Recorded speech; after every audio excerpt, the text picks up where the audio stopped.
Hi friends, అందరూ ఎలా ఉన్నారు? నా వీడియో కనుక నచ్చినట్టయితే ప్లీజ్ ఒక లైక్ చేయండి. మనం స్టిచ్చింగ్ చేసే వాళ్ళకి అయినా లేకపోతే వేరే పని చేసే వాళ్ళకైనా కానీ బద్ధకం అనేది ఉండకూడదు. భయం అనేది ఉండకూడదు. భయం అనేది ఉంటే మాత్రం మనని అనేది ఏ పని మొదలు పెట్టాలన్నా భయంతోనే సగం దడిసిపోతాం. అదే బద్ధకం అసలు మొదలు పెడదామంటే ఇవాళ కాదులే రేపు మొదలు పెడదాంలే అనేది బద్ధకమేమో. మనం ఈ రెండు విషయాల్లో మాత్రం చాలా అంటే చాలా జాగ్రత్తగా ఉండాలి. భయం అనేది ఉండిద్ది అంటే మనం కుట్టగలుగుతామో లేదో, వాళ్ళు ఏమన్నా అంటారేమో అన్న భయం మనలో వచ్చింది.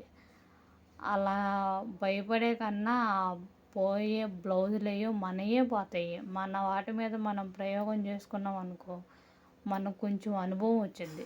ఇలా స్టిచ్ చేయాలి, మనకి ప్రాక్టీస్ చేసిన కొందికి ఆ కుట్టే పని మీద, మనం చేసే వర్క్ మీద ఇంట్రెస్ట్ అనేది పెరిగిద్ది. మనం ఇష్టంగా చేసే ఏ పనిలోనైనా కష్టం ఉన్నా కానీ మనకి కష్టం అనిపించదు. ఎందుకంటే మనం చేసేది ఇష్టంగా చేస్తున్నాం కాబట్టి. మనం చేసే పని ఇష్టంగా చేస్తే మాత్రం మనకి మంచి ఫలితాన్ని ఇస్తుంది.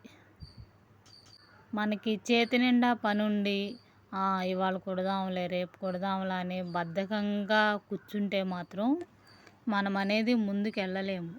బయట వాళ్ళవి తీసుకుంటూ ఉంటే వాళ్ళ అనుభవంతో వాళ్ళు చెబుతూ ఉంటారు, ఇలా అయిందమ్మా ఇలా స్టిచ్ చేయాలని. అప్పుడు మనకు తెలుస్తుంది. ఎందుకంటే అందరూ ఒకేలాగా ఉండరు కదా. కొంతమంది మంచి స్వభావాలు ఉండేవాళ్ళు కూడా ఉంటారు. మనం మనవి కాకుండా బయట వాళ్ళవి కూడా అప్పుడప్పుడు స్టిచ్ చేస్తూ ఉంటే కొంచెం అనుభవం వచ్చింది. మనకంటూ ఒక పని, మనకంటూ ఒక ఆదాయం ఉంటే మాత్రం చిన్న చిన్న విషయాల దగ్గర కూడా ఇంట్లో వాళ్ళ దగ్గర డబ్బులు తీసుకోకుండా ఉంటాము. ఎందుకంటే మన దగ్గర కూడా ఎంతో కొంత ఇన్కమ్ అనేది ఉండేది కాబట్టి మనకు కూడా పని అనేది అలవాటు అయిపోయిద్ది. మనం ఈ టయానికి పని చేసుకోవాలి, మనకి రోజు ఈ వర్క్ చేయాలి అని మనకి ఒక మాట గుర్తుపెట్టుకుని మనం పని చేసుకున్నామంటే ఈ టయానికి ఈ పని మొదలు పెట్టాలి అని మన మనసులో వెంటాడుతూ ఉండిద్ది. అలాగే కొంతమంది మనం ఇంట్లో పని ఎంత పని చేసినా కానీ ఏం పనులమ్మా అది, వండుకొని తినటం కూడా ఒక పనేనా అన్నట్టుగా కొంచెం మనని చీప్గా చూస్తాం మొదలు పెడతారు.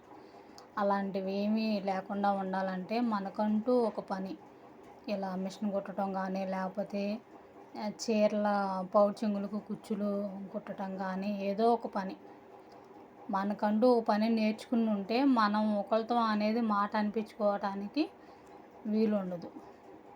మనకు కూడా ఒక గుర్తింపు ఉండిద్ది.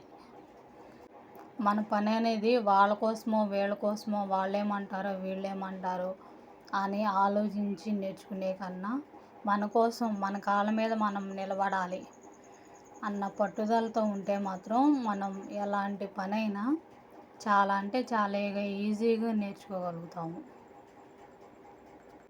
ఒక్కొక్కసారి మనకి బట్టలు కుట్టడానికి ఎవరివి లేకపోతే అప్పుడు మన ఇంట్లో ఉన్న మన బ్లౌజులు కుట్టుకోవచ్చు.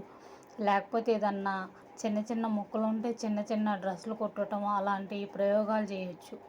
అంతేగాని ఏమీ చేయకుండా చేద్దాంలే తర్వాత చేయొచ్చులే ఇప్పుడేం పని ఉంది అన్నట్టుగా మనం బద్దకిస్తే మాత్రం అసలు పని అనేది చేయలేము. మనం చేయాలన్నా బద్ధకం అనే రోగం మనని చేయనివ్వదు. నిజమే కదా. ఏ పని లేకుండా ఖాళీగా ఉన్నామంటే మాత్రం మన మీదే మనకి చిరాకు అనిపిస్తుంది.